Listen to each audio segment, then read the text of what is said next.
Hi folks, how you doing? Coach Homie here. I'm deep in a bunker underneath Wayzata High School right now. The government does not know that Wayzata Wrestling is still operating, so don't tell anybody about this video, okay? All right. What is tomorrow? Is tomorrow St. Patty's Day, or is it 2 days from now? I think it's tomorrow. What's a great logo for us? Make your own luck. There you go. That's what we do. We make our own luck. All right. So I want to do a virtual practice for you guys. So we can't hold practice in the wrestling room with each other because of the coronavirus. So we're going to do a virtual practice online. Eventually, I want to make these things live so that you can go through the drills and watch the stuff live. It'd be more fun that way.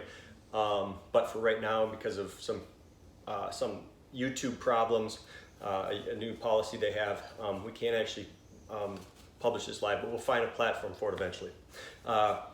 Great. I want to go over some things we talked about last week at practice. A lot of you are new to freestyle and Greco, and I went through kind of how the match works and the rules of freestyle and Greco at a high level. So once again, just to reiterate that the objective of a freestyle Greco match is to pin your opponent, okay? Just like folk style, all right? If you can't pin them, then you want to score more points than your opponent, all right? So those two things are exactly the same. As far as the match structure, a freestyle and Greco match is 2 periods. They're, depending on your age level, each period is either 2 minutes or it's 3 minutes, but they're 2 minutes. Both those periods, you start on your feet. There's no referee's position. The referee doesn't flip a coin and have somebody choose. They both start on their feet. If somebody is taken down, the top person has 5 to 10 seconds to turn their opponent. And if they're making no progress towards turning them, the referee is just going to blow the whistle and bring you back up on your feet. There's no escape point, so you just have a brief period of time to try to turn your opponent, and if you can't, the referee brings you back on your feet, okay? A technical fall in freestyle and Greco is 10-point differential. So if I am leading my opponent by more than 10 points, then the match is automatically over. In folk style, what you guys are all used to, that is 15 points. The other thing about match structure that's really important for freestyle and Greco is that you can lock hands when you're in the top position. If I'm in control, I can lock around my opponent's waist, lock around the waist and the arm. I can lock around the legs if it's freestyle, but that is not a violation, and I can do that and I can use it to turn my opponent, and that's going to be something that we're going to show tonight as part of the technique. As far as scoring goes, a takedown in freestyle and Greco is worth 2 points, okay? If I take my opponent to the mat and control them, that's worth 2 points. But we don't go like this in freestyle and Greco. We go like burp, like this, 1, 2. All right, and the reason is the rules were written in French initially over 100 years ago, and in France they count 1, 2, starting with your thumb. All right, a reversal in freestyle and Greco is only worth 1 point. In folk style, that's a 2-point move. In freestyle and Greco, that's a 1-point move. And if I expose my opponent's back, if I take them from a position where their chest is facing towards the mat and get their back to expose more than 90 degrees, okay? If your back exposes just a half a degree over 90, I get 2 points, all right? And the key to that it's really different for freestyle and Greco is I don't have to be on top to get that point. We can both be on our feet. He can shoot on me, I can grab around the waist, turn him over, expose his back. I never get the takedown. He comes back to his square position. I still get the 2 points, and no takedown was scored. All right?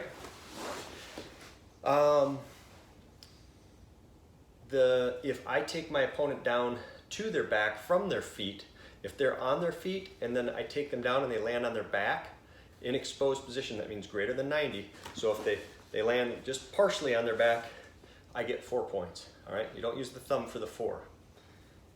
Don't ask me why, I don't know the answer to that. So that's very important, and you can score a lot of points in freestyle and Greco because of that, because you get these big 4-point moves immediately. There's no such thing as near fall points. The ref never counts. There's only exposure.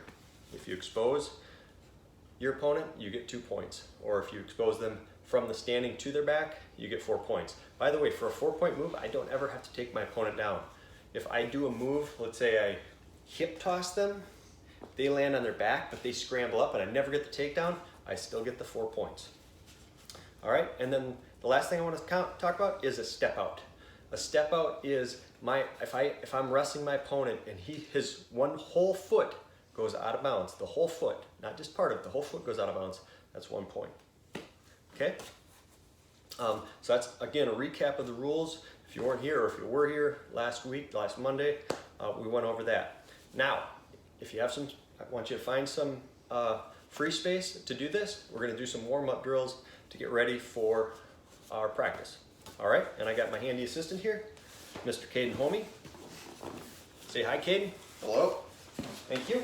All right, Caden's going to hop on his feet and do some drills for me. He's going to start out with some air jump rope for 30 seconds.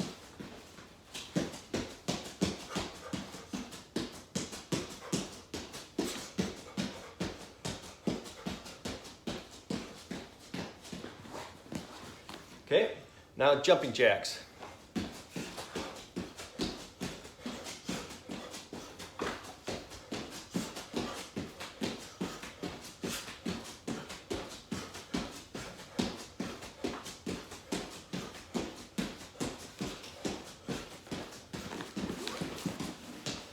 All right, jogging in place. Yep, just like that, you got it. All right, high knees.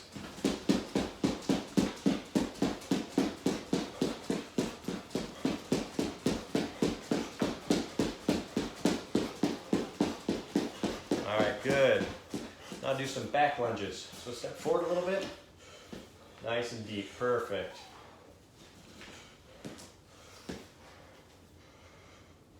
Good. See the stabilization when he's going back, stabilizing his body, really getting that core strength out of it.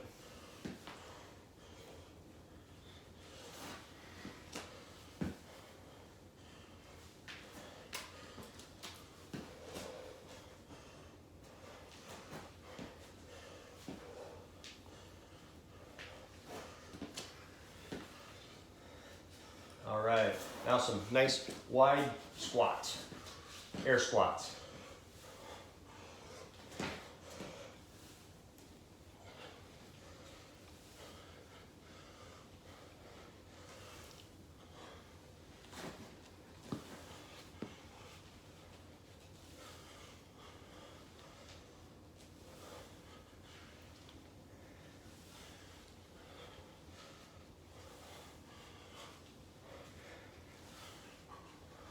All right, excellent. Now if you have some space to do these, great. But what Caden's gonna do is do somersaults. He's gonna go in one direction, jump, hop jump, and then go in the other direction.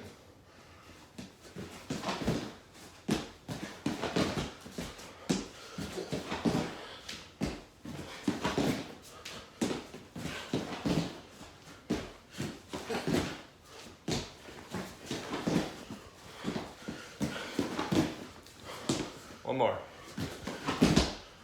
All right. Now he's going to do some backward somersaults. Same thing.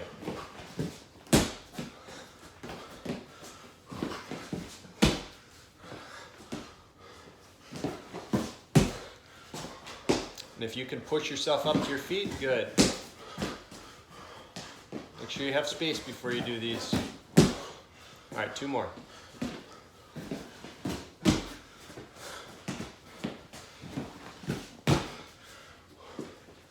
All right, now, sorry about moving camera here. Now what Caden's gonna do is do some bridge kickovers. All right, so he's gonna go into a bridge on his head, and he's gonna kick over his feet, and on the other side.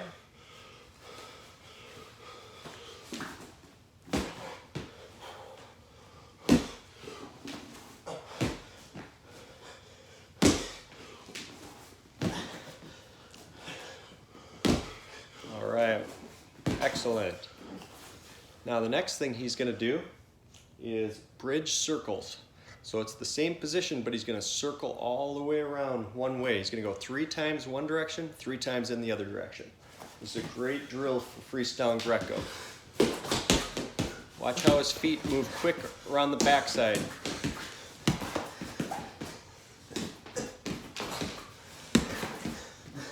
Now he's going to go the other direction.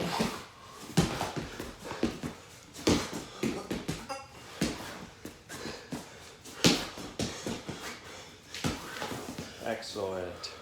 Okay, there's your warm-up. Now we're going to get into some technique. Now, you may not have a partner, and if you don't, that's fine. You can watch these, and you can imagine how you would do them. Try to put this in a way so that we can capture the technique. Oops, sorry. There we go. And I think that should work. Okay, so like I said, if you have a partner, you can work on this with us, and you can, once we demonstrate it, you can just hit pause, do the technique on your own, and then go on to the next technique. We're going to show 2 gut wrenches, and they're going to be the exact same move, just slightly different. And then Caden's going to show the defense to the gut wrench as well. So these are things you can work on at home with if you have a partner, if your dad or your brother or sister will do it with you. Okay, so y'all set? Feeling good? Indeed. Okay, so what Caden's first going to show is how he does his gut wrench. It's very effective. He turns pretty much if he gets on top, he can pretty much end a match with just about anybody. So he does it in a unique way.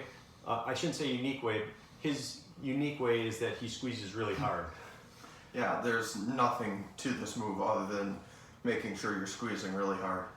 Yeah. So, and the important thing about the squeeze on the gut wrench is that when you get on top and you have that squeeze, is that if you got it nice and tight, if you can't turn them, you're not going to slip and put yourself in a bad position. All right. So, without further ado, why don't you go over what you do to get in the gut wrench. So me as a defensive person, I'm going to lay this like this. All right?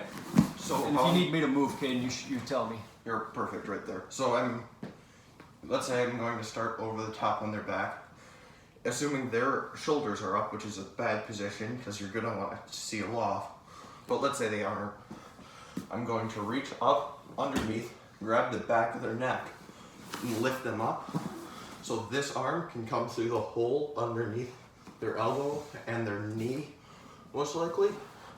To get it really far deep, I'm going to put the bone of my wrist about into their sternum of their chest. I am then going to slide my other arm down, lock it into a butterfly grip right around the center of their sternum. Now I have the grip locked. I'm going to, from being off to the side with my knees, I'm going to load up. So I have one knee in, so I have one knee in his side, the other knee is straddling the leg. So the knee is in between the legs and the foot is covering, so he can't move. Then what I'm going to do is I'm going to squeeze my lock tight, bring my pressure forward, and I'm going to lift this knee up and throw it really deep. That'll pop him up onto my hips, where then I have a lot of power. And from here, I am just going to do a bridge backwards. And it'll roll him right through past his back end for 2 points. So normally Caden's not gonna let me go, he's just letting me go because we run out of space over here. But he's gonna hold on to that grip and he's gonna hit more after that. All right, show it again. So I'll start a little bit over a here. little faster this time. Reach under, grab behind the neck, lift up, throw the arm deep, wrist on the sternum, lock it tight, straddle the leg, knee in the side, pressure forward, knee in the side, load them up to my hips, bridge through. All right, there's a key that we talk about a lot when we're doing gut wrenches. It's like break the shoulder, and I don't mean break like physically break the shoulder, but you're breaking the defense that the shoulder is providing. When I'm down here defending, this shoulder's stopping me from getting turned.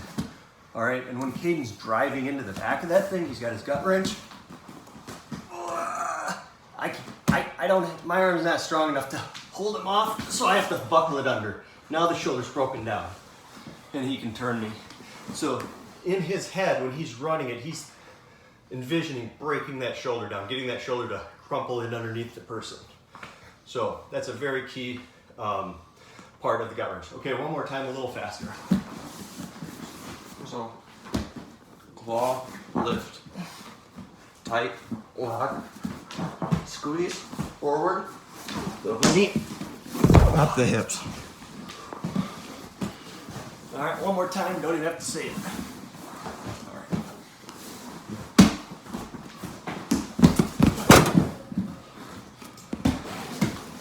All right, so if you have a partner, you can hit pause. If you don't, you can rewind and watch that a few times. Now what I want to do is show what you can do if the person gives you strong defense to the side that you're turning. So what Caden's going to do is he's going to hit his gut to the opposite side. So he's going to get me loaded up really hard going one direction, but I'm going to defend really good. And when I defend really hard one direction, it's going to take all my defenses from the other side. Okay? Oh, and one thing I missed is when you're locking your gut wrench up, you want to make sure the way I am going to turn my opponent is the down arm. When I'm locking, the top arm points one direction, my bottom arm points the other direction. The way I'm turning, I want to be the same direction as the way my bottom arm is pointing. Okay, good. All right, so now we're gonna go the opposite side. Let's see, yeah, because you're gonna take me that way, right? So I get him all lifted up, I get my nice good gut, but then he starts defending. So I'm like selling out to one side. I know he wants to take me that side, that way, because his hips are on that side. So I'm like selling out, I do not want to get turned. And he's like driving me that way. So he has very little defense going the other direction because he has all his pressure built up on this side. So what I'm gonna do is just flip my hips, flip my head, close the eye, and pop through. Exactly like the other gut wrench, really quickly. Alright, yeah, I should let him get. So back for a gut wrench, locked up. He's sold out. Hip, goes in. Pop it through. Alright, so when you practice gut wrenches, it's important to practice in both directions. There's some moves that I don't say that with. Like, I don't think that you necessarily need to be able to do a single leg to both directions, both sides, or a double leg to both sides. One side on that is fine. It doesn't hurt to have it on both sides, but one side is fine. Be an expert at one side on those. A gut wrench is one of those moves you need to be able to do it on both sides. It's kind of like a stand-up in folk style. If I only know a stand-up one side, what if someone gets on the other side of me? Then I can't do a stand-up. Well, a gut wrench is a little bit like that in the way that if they sell out the defense to one side, I still need to be able to do that pop, that bridge, that big bridge that Caden's doing from the other direction. Okay? So it's important to work your gut wrenches from both sides. All right? Now what I want to do is talk about, you can hit pause if you want to work on this. If you have a partner, hit pause and work on it with them. Now I want to work on defense to a gut wrench. All right? Very important. Because if you can't defend this basic move, matches are over really quickly. You get a beast like this on top of you, they're going to gut you, match over. It's going to be so fast, your parents in the stands are going to be like, what happened? Why is it over? It just goes over really fast. Matches can end really quick. So at Wyzetta, we know how to defend gut wrenches. We know how to defend other stuff too, but gut wrenches are the most important thing you got to be able to defend. Okay? So Caden, why don't you get into the defensive position and talk about just your core philosophy. So there's two key parts of a successful gut wrench defense. One is keeping everything wide. The other is putting pressure on their hands. So to start off with, we're gonna stay wide. So when we get taken down, which hopefully won't happen, but it will, we're going to spread our chest out and suck ourselves tight to the mat. I'm gonna take Hopefully the you can camera see here, that. so take the camera here, so had a little camera fiasco, so go ahead. So as we were saying before, I'm going to suck my shoulders tight to the mat. I'm going to turn my head to the side, and I'm going to get up off of my knees so I don't have any weight on my knees, and I'm going to press myself as tight as I can into the mat. So under here, he's not putting any weight. He's driving from his toes all the way up into the top of his shoulders. All right, that makes it really tough for someone to be able to get a gut wrench. And Cadence, hold that position for a second, and I'll show you what we're talking about. So when Caden did his gut wrench, he reached through here to try to hook underneath the arm. There's no space. I can't get in there. It's like it's sealed tight. All right, can't get in there. It is sealed tight. Now, if he puts his hips down, and his knees down, it's really easy to pull up here. All right, he has no pressure driving in. So the pressure is driving from his toes all the way into the top of his shoulders. That seals this off here. And he buries that head in there tight, so I can't even cross face it. All right, go ahead. So yes, what you explained there is really important. We're always keeping on our feet and our shoulders or our hands. We're always maintaining 5 points of contact, because it's either our shoulders and our toes, or it's our hands and our toes. The 5th point is if the opponent gets a lock, we will put our chest, wherever the lock is on our body, we will put as much pressure as we can right on top of the center of their lock. Okay. So, do you want to show that? if you were to put a gut wrench on me from here. So let's say I just took Caden down and he doesn't have time to seal off yet.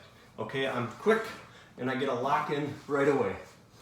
What I'm going to do is imagine that there's a dime right in the center of my chest, right where his lock is, and I'm going to put all that weight right on top of that. So I have points of contact, my 2 hands, my 2 feet, if you can see those, my 2 feet, and his hands. Now I have a lot of pressure on his hands. Ouch.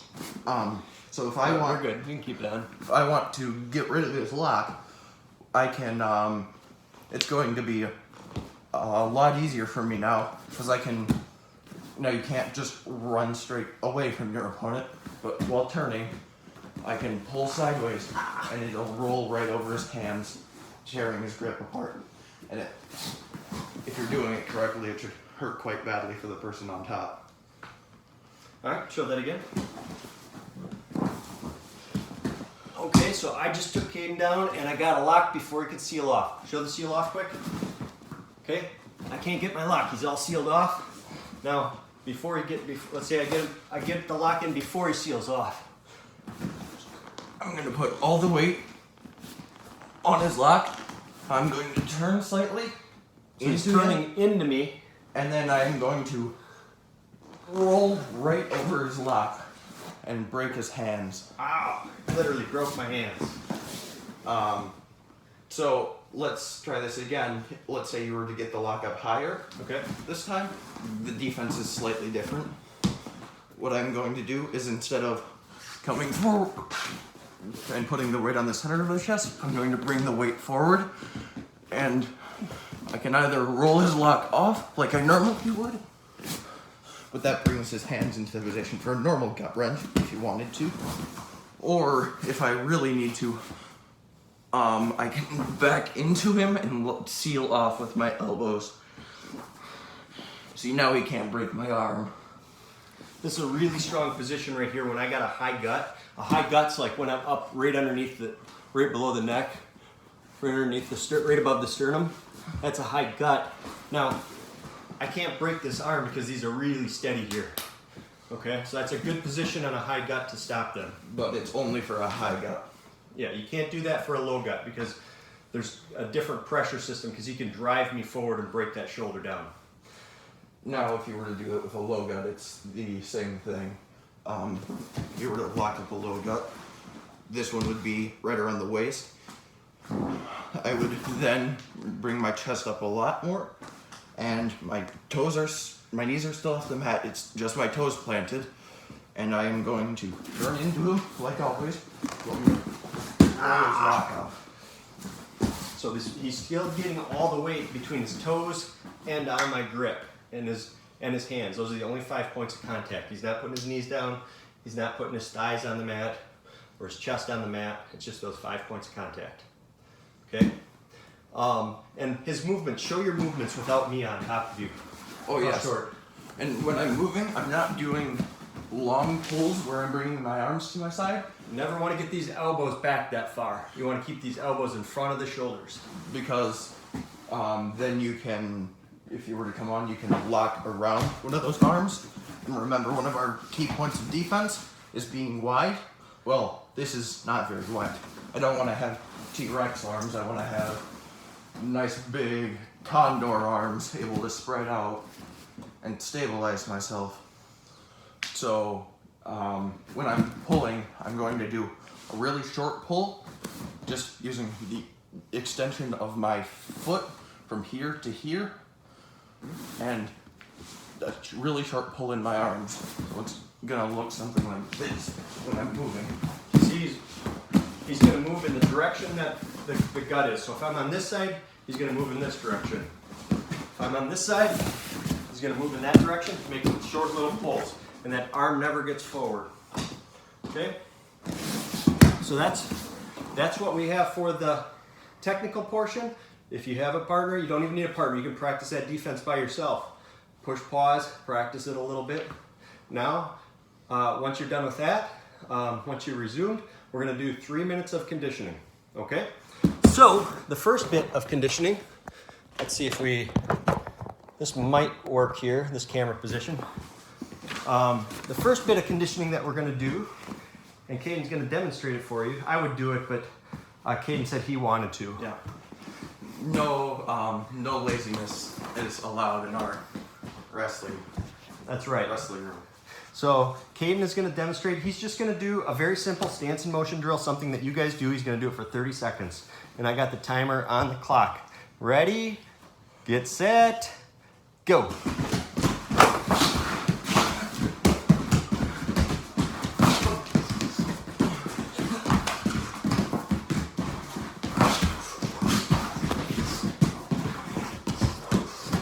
$15 to go.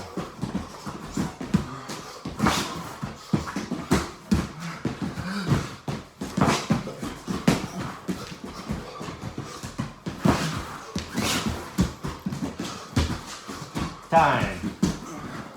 Nice. Okay, catch your breath. Okay. The next drill that we're going to do is fast feet and sprawl. Okay? And essentially what Caden's going to do is move his feet, do like the ladder drill with his feet. Chop my feet 1 foot, then another foot, then back over a line. Yep. As So fast as possible. find a line. It can be imaginary, and I'm going to call out the sprawls. Okay? You ready? Yeah. Let's see. You got it on the timer. Go. Sprawl.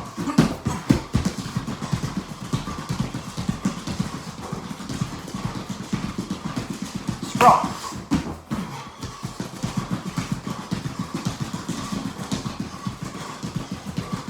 Sprawl.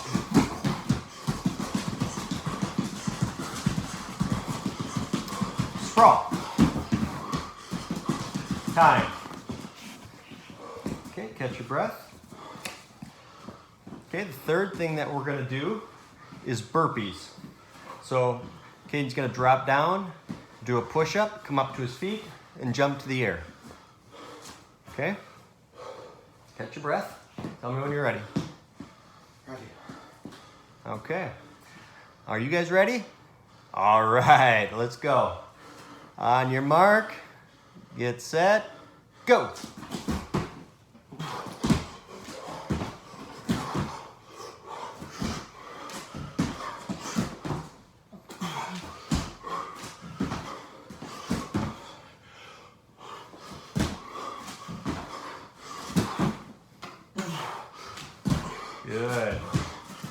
guys are doing great. Keep it up. 5 seconds.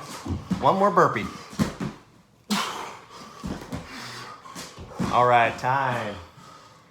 Good. Okay, we're gonna do one more set of those 3. Catch your breath. Breathe in, breathe out. If you've taken a little break from wrestling, some of you, maybe if you guys are in high school or middle school and you haven't been in the room for a little while, this might hurt a little bit.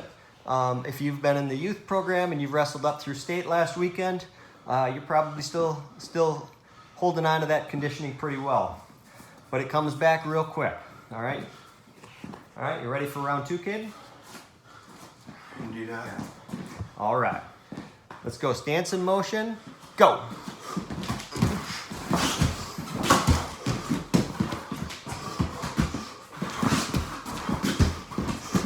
So he's hitting some sprawls, hitting some shots,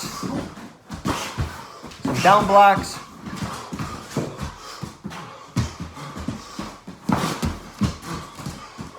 Time.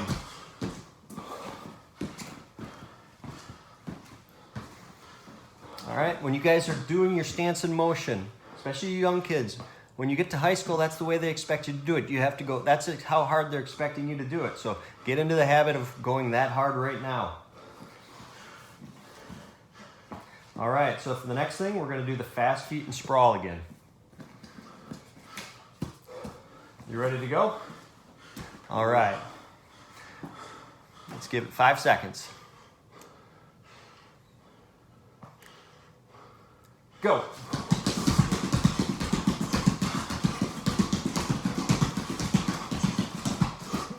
Sprawl. Sorry. I faked him out there. Sprawl.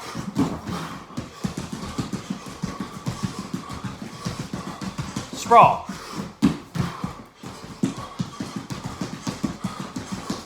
Sprawl. Really push those feet when it starts getting tired. Time. It's a good drill to work on foot speed. All right, one more to go. One set of burpees for 30 seconds. You ready, kid? All right, really push through these guys. Get yourself stronger. Ready? Go. Do a good push-up when you guys do the burpees, or when you go down to do the push-up.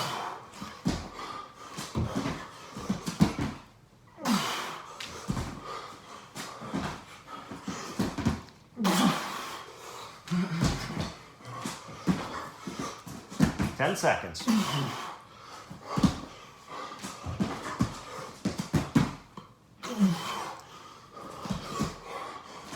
Time. All right, good job.